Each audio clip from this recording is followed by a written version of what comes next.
Chapter 5. The Adventures of Little Al. Thomas Alva Edison is one of the best-known inventors in history. He was the youngest of the 7 children of his parents, and everyone called him Al. Young Al was a weak and fragile child with an unusually large head.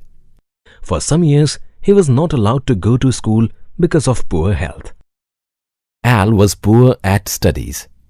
Once a teacher said in front of his mother that he was addled.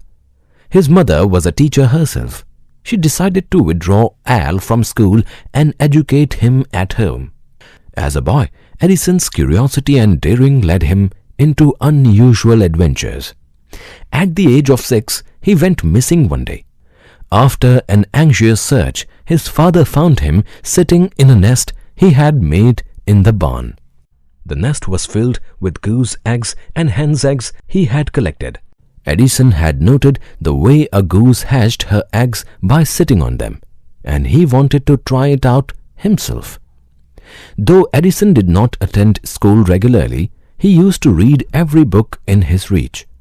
His parents were educated and refined people with a good library at home. He read voraciously, mostly books on history and science. He even tried reading scientific books that were beyond the grasp of a child. In the cellar of his home, Edison set up a small laboratory when he was 10 years old. Every time he read about an experiment in a science book, he would try it in his laboratory. He had collected around 200 bottles of chemicals and arranged them carefully on shelves of his cellar lab. All of them were labeled poison, so that no one else would handle or disturb them. The experiments consumed the boy's pocket money rapidly. Soon he started working as a newsboy. Though his parents objected to this, Edison pointed out that as a newsboy, he could earn all the money he needed for his experiments. Besides, he could read newspapers and magazines for free. He was soon selling periodicals on a local train that traveled between Port Huron, where he lived, and Detroit, a business center. This train had a disused smoking compartment, which was given to Edison to keep his papers. He kept his papers there, but besides that, he also transferred his laboratory from the cellar and set it up on the train.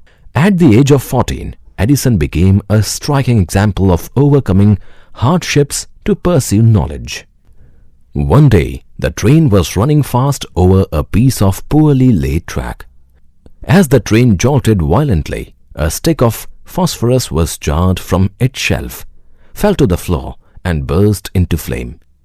The compartment was on fire. The boy tried hard to quench the blaze. The train conductor quickly rushed in with water and saved the compartment.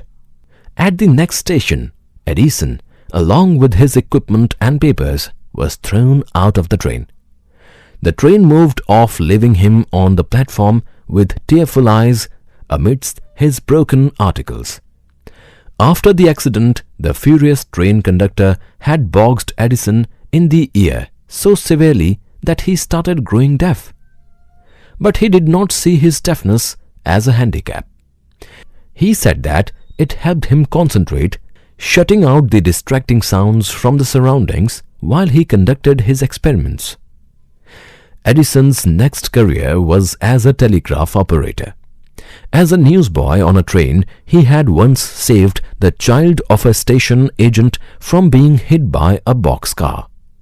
As a reward, the station agent taught him the art of telegraphy and made him an operator.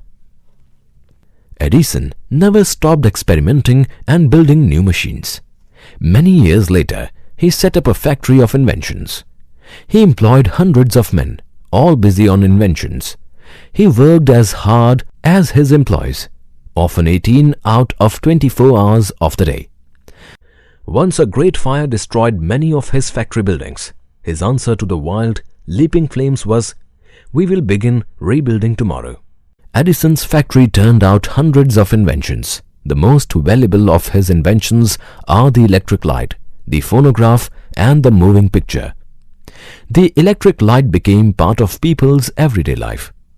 The phonograph or the sound recorder made it possible to distribute music recorded on wax discs. The moving pictures led to the development of movies.